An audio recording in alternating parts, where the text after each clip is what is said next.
বাংলাদেশ সামুদ্রিক জলসীমায় যে সরকার কর্তৃক যে অবৈধ ডোর হয়, সাধারণত ট্রলিং যেটা বলি আমরা, সেটা নিষেধ করা হয়েছে এবং বাংলাদেশ সামুদ্রিক মৎস্য আইন অনুযায়ী এই অবৈধ ট্রল রোধে মূলত বাংলাদেশ কোস্টগার্ড, বাংলাদেশ নৌবাহিনী মূলত এই কার্যক্রমটা পরিচালনা করে থাকে। তো সে সকল কার্যক্রমের ধারাবাহিকতায় আমাদের বাংলাদেশ কোস্টগার্ড আমাদের মোংলা বেজে, এটা মেবি পিরোজপুরের, আমি যতটুকু নিয়ে জেনেছি পিরোজপুরের এরিয়া মানে বোট, এই পিরোজপুর যে বোট, এই 3টা বোট বাংলাদেশের সামুদ্রিক জলসীমা থেকে এটা আটক করা হয়েছে, আমাদের মোংলা বেজে নিয়ে আসা হয়েছে।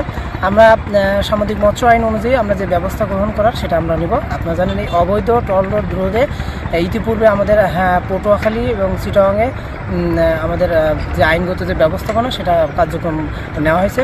আমরা আশা করি আজকে যে 3টা বোট ধরা হয়েছে, যে ট্রলিং বোট যেটা নিষিদ্ধ, এইটা আমরা আইনগত যে ব্যবস্থা সেটা নেওয়ার জন্য আমরা উদ্যোগ গ্রহণ করছি এবং এখনই আমরা চলে যাচ্ছি সেটা। বাংলাদেশ কোস্টগার্ড যেহেতু ধরছে, ধরার পরে যে আটককৃত যে বোট, এই বোটের পরিপ্রেক্ষিতে তারা রেগুলার মামলা অথবা তারা যে মানে তাদেরও একটা দায়িত্বপ্রাপ্ত কর্মকর্তা হিসেবে তারা মামলা পরিচালনা করতে পারে।